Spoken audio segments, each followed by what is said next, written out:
À la une de ce journal, un symposium sur le cacao durable se tient en Côte d'Ivoire. Ce symposium s'inscrit dans le cadre des activités du projet de renforcement de la société civile pour la durabilité de la filière cacao. À voir aussi au chapitre formation, l'ONG Junior Achievement qui ambitionne construire une jeunesse forte et entreprenante. Elle a initié une formation dédiée aux formateurs des plus jeunes.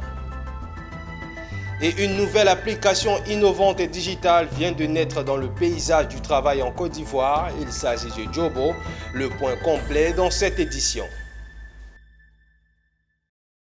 Le rendez-vous de l'information d'ici et d'ailleurs, c'est bien sûr sur nos antennes. Madame, Monsieur, merci de votre fidélité. Le projet renforcement de la société civile pour la durabilité et la bonne gouvernance de la filière cacao en Côte d'Ivoire tient un symposium à Abidjan.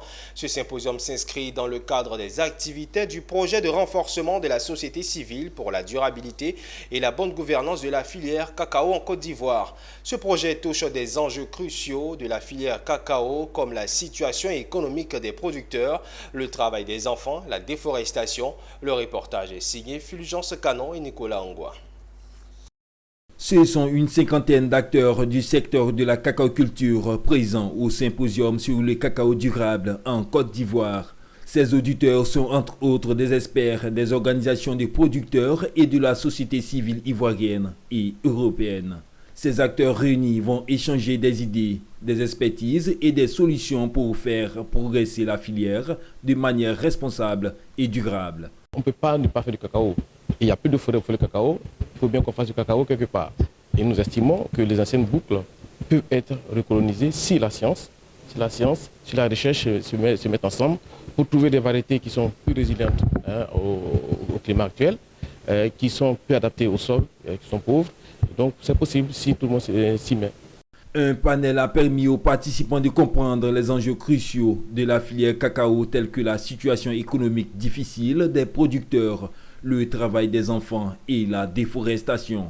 Nous, on a organisé en tant qu'ONG, parce qu'on est un consortium d'ONG qui mettons en œuvre un projet qui bénéficie de l'appui financier de l'Union européenne. Et on est un consortium de 6 ONG qui mettons en œuvre ce projet. Et justement, en mettant en place cette plateforme, c'était l'idée de créer un espace de discussion pour que la voix des producteurs soit entendue.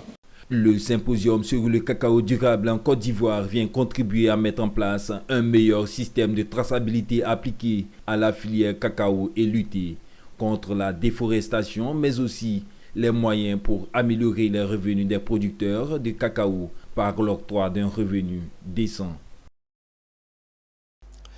Dans le registre formation de ce journal, l'ONG Junior Achievement Côte d'Ivoire qui entend à travers ses programmes construire une jeunesse forte, entreprenante et productive, capable de contribuer à l'émergence d'une société performante, a initié ses programmes de formation des formateurs des élèves de 7 à 12 ans des écoles primaires.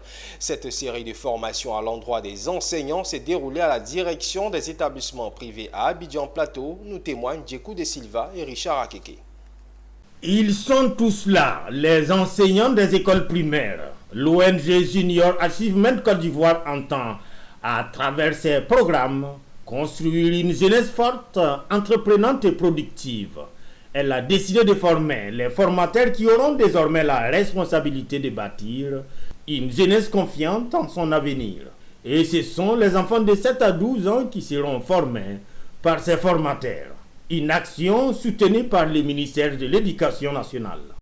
Donc ce matin, on a fait la formation des formateurs du programme de mini-entreprise, qui est le programme d'initiation à l'entrepreneuriat pour les jeunes lycéens, dont l'objectif principal, en fait, c'est de permettre aux jeunes enfants de prendre des décisions, d'être innovants et de surtout, avec tout ça, regarder autour de leur environnement et de pouvoir donner des solutions à des problèmes qu'ils constatent, mais des solutions entrepreneuriales. Et nous avons beaucoup apprécié cette collaboration parce que depuis 4 ans maintenant, Junior Achievement forme nos enfants dans le domaine de l'entrepreneuriat. Et précisément, cette section, c'est une section en rapport avec le tchatching. Des programmes axés sur l'esprit d'entrepreneuriat et l'éducation financière, fort appréciés par les enseignants. C'est vraiment très bien. c'est l'autonomie financière. Ça nous forme nous-mêmes et partant de nous, nous allons répercuter ça sur les enfants. La formation que nous venons de faire est bien. L'enfant, c'est l'avenir de demain. Nous qui sommes là, on n'a pas vu ça comme formation. Aujourd'hui, si nous les enseignants, on arrive à faire convenablement ce qu'on nous a dit ici, demain, on aura de très bons citoyens dans le pays. Je viens de participer à cette formation. Vraiment, je trouve que c'est une très bonne chose. Et je suis en train de demander à quelqu'un à côté de moi, est-ce qu'on ne pouvait pas étendre cette formation même aux élèves de CP1? Doter les jeunes d'un esprit d'entreprise, des connaissances et compétences dont ils ont besoin pour démarrer une entreprise, tel est le leitmotiv des Junior Achievement. La directrice exécutive pour la Côte d'Ivoire, Aïssata Sangaré, veut impliquer le maximum de jeunes dans les activités de l'ONG. Un atelier en vue de la validation d'une stratégie comportant un plan d'action pour l'insertion professionnelle des apprenants de l'université Nangui-Abrogwa s'est tenu ce jeudi. Cet atelier s'est déroulé en séance plénière et de façon participative. Il a permis notamment de recueillir les observations et contributions des participants afin de valider cette stratégie de projet d'insertion professionnelle. Sandrine Kwame et Ezekiel Siri. Et comment chercher un emploi? À l'instar des autres universités publiques, l'université Nangui-Abrogwa est confrontée à des difficultés d'insertion professionnelle de ses étudiants. N'ayant pas d'outils suffisants sur la manière d'aborder l'épineuse question, les chercheurs, enseignants-chercheurs, personnel administratif et étudiants ont échangé au cours de cet atelier plénière. Cette réunion a été l'occasion de discuter sur une stratégie pour l'amélioration de l'employabilité des diplômés. La mission avait pour objectif de faire l'état des lieux du service d'insertion des stages de l'UNA et ensuite de faire la collecte d'informations et l'analyse de ces informations pour avoir des données de base en ce qui concerne les initiatives de création d'emplois pour les jeunes diplômés. Avec un objectif d'absorption pour les formations d'environ 25% pour l'ensemble des étudiants sur l'UFR pour l'année 2024. Ce qui nous a motivés, c'est à l'analyse des statistiques. Beaucoup, en tout cas un certain nombre de nos diplômés, lorsqu'ils sortent de l'université, passent plusieurs mois, quelquefois même quelques années, alors que ces étudiants sont bien formés par rapport aux standards internationaux que nous avons. Mais en fait, le lien avec l'entreprise n'est pas toujours réalisé.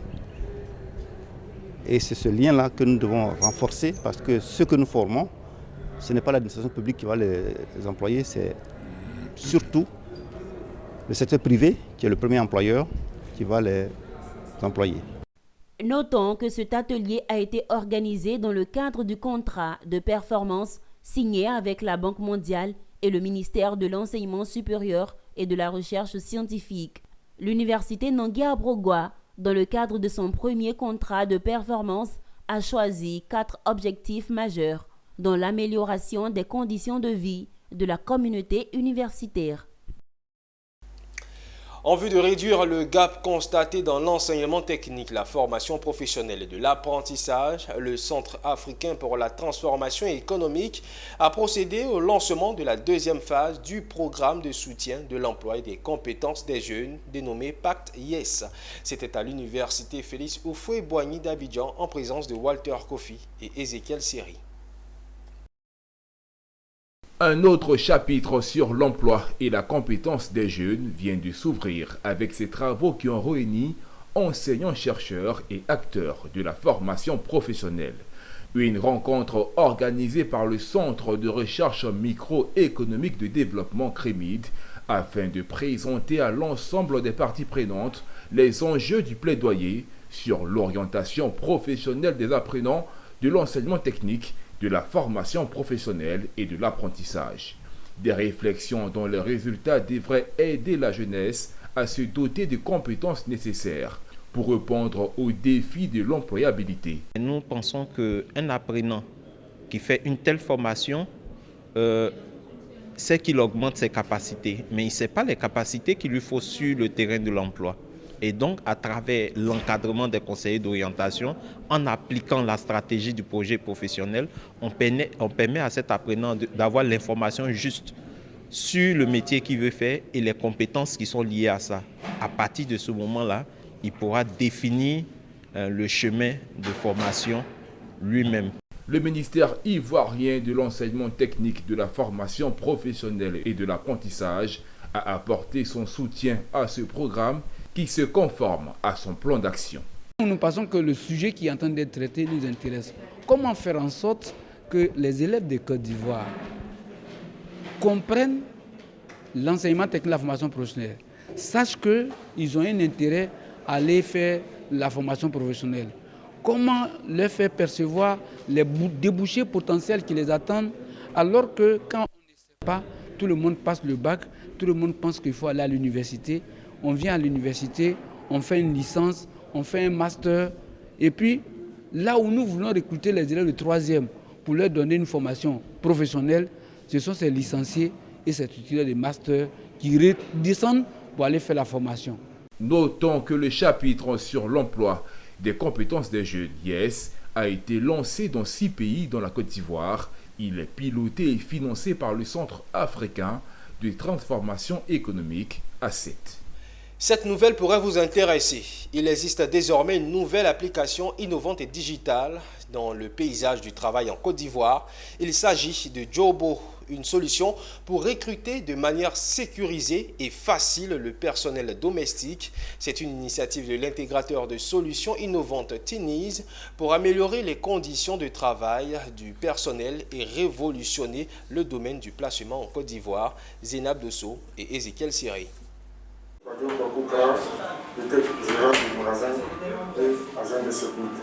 Jobo ou encore Job House, c'est la nouvelle application digitale et innovante qui vient de naître dans le milieu du travail en Côte d'Ivoire. Elle permet de faciliter, simplifier et sécuriser le processus de recrutement du personnel domestique, entre autres les nounous pour la garde des enfants, les jardiniers et les cuisiniers. Selon les responsables de l'intégrateur de solutions intelligentes Tiniz, promoteur de cette application, l'objectif est d'améliorer les conditions de travail du petit personnel et révolutionner le domaine du placement en Côte d'Ivoire.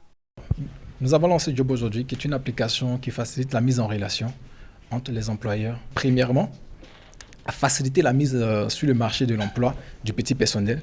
Et secondo, à normaliser, à professionnaliser encore plus le secteur du placement du personnel et à réduire le stress de trouver encore ce petit personnel-là auprès des ménages. Je félicite tous mes collaborateurs qui ont travaillé jour et nuit pour que l'application soit disponible et j'encourage la population ivoirienne à utiliser cette application qui donne des données sécurisées, qui crée une traçabilité et je lance un appel également au ministère de l'Emploi de nous accompagner dans cette vision. De manière spécifique, la plateforme dispose de toutes les coordonnées physiques et visuelles du personnel et ce, grâce à une collaboration avec le syndicat national des agents de placement de Côte d'Ivoire. Le petit personnel de maison. Donc pour faire simple, aujourd'hui grâce à Jobo, vous n'avez plus besoin de vous déplacer, vous n'avez plus besoin de rechercher une nounou, une servante, un chauffeur pendant des mois. Vous téléchargez l'application sur les différents stores et en une fraction de seconde, vous avez la possibilité d'avoir consulté des profils. Vous trouvez le profil qui vous convient. Plus qu'une plateforme de recrutement, Jobo se veut un moyen pour les initiateurs du projet de permettre au petit personnel du travail de bénéficier d'une bancarisation et de services d'assurance maladie. Dans le cadre de la célébration de la Journée mondiale de la justice sociale en Côte d'Ivoire, l'Organisation internationale du travail a initié un atelier de réflexion. Cette réflexion portait sur la justice sociale en Côte d'Ivoire. L'objectif était d'attirer l'attention sur la nécessité d'une plus grande justice sociale en Afrique et dans le monde, suivant le compte-rendu de cette rencontre dans un récit de Michel Brault. Selon la directrice régionale de l'Organisation internationale du travail, l'absence de la justice sociale compromet la paix en Afrique. Au cours de cette journée de réflexion sur la justice sociale en Côte d'Ivoire, les acteurs du monde et du travail ont planché sur les défis à relever pour faire de la justice sociale une réalité et rendre possible l'avènement de la paix. Des défis importants restent encore à relever au niveau de la justice sociale en Côte d'Ivoire. Ces défis concernent notamment la formalisation du secteur informel. De nombreux emplois sont encore dans le secteur informel qui est difficilement atteignable par les instruments que nous mettons en œuvre. Et le gouvernement de Côte d'Ivoire est en train de se battre pour que ces employés-là qui se trouvent dans le secteur informel puissent bénéficier de tout ce qui est mis à leur disposition. Cette journée a été marquée par 2 panels portant sur les thèmes « Les défis et opportunités actuelles en matière de justice sociale et de travail décent en Afrique » et « Les défis en matière de justice sociale au point de vue de la jeunesse africaine ». C'est vraiment très évocateur parce que normalement, en principe, le mandat principal de l'Organisation internationale du travail, c'est la justice sociale. Mais maintenant, nous voulons que cette justice sociale soit au cœur de toutes les politiques. Que ce ne soit pas seulement un travail de l'Organisation internationale du travail, mais que ce soit aussi les autres partenaires, que ce soit les gouvernements, les employeurs, les travailleurs, même les institutions financières, que tout le monde, ou les autres organisations internationales, que tout le monde ait à cœur la justice sociale. La Journée mondiale de la justice sociale offre une occasion importante de réfléchir aux défis sociaux cruciaux en Afrique et dans le monde entier. Pour rappel, la Journée mondiale de la justice sociale a été adoptée en 2007 par l'Assemblée générale des Nations unies et l'OIT est la principale agence qui célèbre cette journée. Le travail nous assure d'être des investisseurs, notamment dans l'immobilier. Ce jeudi s'est ouvert la 3e édition du Salon de l'investissement immobilier SIMO à Abidjan Plateau. L'objectif de ce salon est de mener des réflexions autour des questions liées au secteur de l'immobilier en particulier et celle du financement afin de faire des recommandations à l'État et aux professionnels du domaine. Ami Korobara pour le compte-rendu. En Côte d'Ivoire, le secteur de l'immobilier est confronté à plusieurs problématiques. Parmi elles, les litiges fonciers, le déficit de logement et la recherche du financement sont des questions courantes abordées lors des salons sur l'immobilier. À ce sujet, le SIMO Salon de l'investissement immobilier a ouvert ce jeudi matin ses portes aux professionnels du secteur immobilier dans les locaux de la CAE UMOA au Plateau. L'objectif de cette rencontre est de mener dans un premier temps des réflexions de qualité autour des questions liées au secteur immobilier en Côte d'Ivoire et accroître les financements dans le domaine. Et dans un second temps, faire des recommandations à l'État de Côte d'Ivoire afin d'élaborer une politique favorable et mieux structurer le secteur. Pour ce faire, le ministère de la Construction, du Logement et de l'Urbanisme et les organisateurs du SIMO n'hésitent pas à conjuguer leurs efforts. Cet atelier, il est dédié plutôt aux professionnels du secteur de l'immobilier. Donc notre adresse était d'échanger et mettre en place un cadre de collaboration avec tous ces professionnels de l'immobilier pour mieux sécuriser le foncier et permettre que les sessions avec les acquéreurs des différents programmes puissent se faire sans souci. C'est pourquoi nous avons évoqué un certain nombre de dispositions que le ministère prend pour, comme je l'ai dit tantôt, sécuriser ce foncier. La contribution du SIMO, c'est de discuter, d'apporter un appui, des éléments complémentaires par les professionnels à la discussion, à la réflexion et donc à l'action. Alors, si vous regardez bien, nous avons sorti un livre blanc après 2002. Nous avons sorti les recommandations après 2023. Et donc, je ne sais pas si vous avez saisi, le ministère a dit qu'il prendrait ces recommandations dans leur discussion.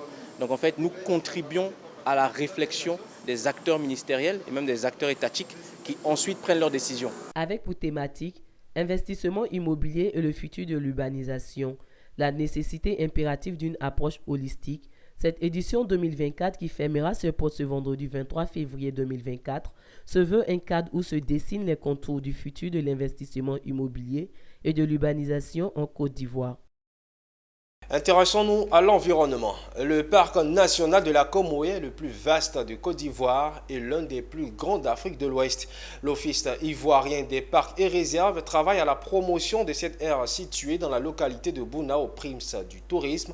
À cet effet, une visite guidée a été organisée récemment pour promouvoir le potentiel touristique de ce parc. L'objectif étant d'inciter l'accompagnement des opérateurs économiques. Le récit de Issa Badini. Depuis 2017, il ne fait plus partie de la liste des patrimoines en danger. Le parc national de la Comoé a un nouveau visage.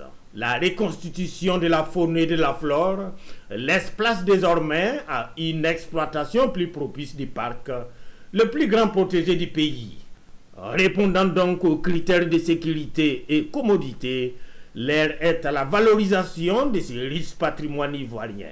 Je pense que depuis ce matin, nous avons vu exactement ce qu'on voulait avoir, le vivier faunique, très riche, très dense, le vivier floristique aussi, très intense. La stratégie mise en place pour la promotion du tourisme, comme vous avez pu le constater, nous avons invité des ONG qui sont en charge, n'est-ce pas, de faire la promotion du tourisme et qui ont déjà fait des expériences ailleurs. Le parc national d'Akomoé fait partie du circuit La Route des Rois. Ce parc qui demeure le troisième plus grand d'Afrique de l'Ouest, avec plus d'1 148 000 hectares, est composé de 497 espèces d'oiseaux, plus de 1162 espèces végétales. Il est inscrit comme une réserve de biosphère en 1982 et en tant que site du patrimoine mondial en 1983. Aujourd'hui, les mesures de sauvegarde pour les biens en péril et le plan de promotion et de valorisation de l'ensemble du patrimoine local prévu dans le plan de relance touristique devraient rassurer les investisseurs économiques. Vous voyez, il y a des parties qui sont navigables. Donc si on développe véritablement notre plan de relance touristique et qu'il y a des opérateurs qui viennent pouvoir nous aider à gérer l'aspect touristique, vous allez voir que ici on pourra amener beaucoup plus de touristes. Vous voyez, depuis ce matin, nous sommes entrés dans le parc. Il n'y a aucun problème. Ce que les gens disent, véritablement ça, ce n'est pas vrai. Il y a la sécurité, vous avez vu, on a vu quelques animaux. Situé dans la localité de Bouna, la promotion du parc national de la Comoé est un autre moyen d'attirer les regards sur l'immense potentiel culturel de la région du Bunkani.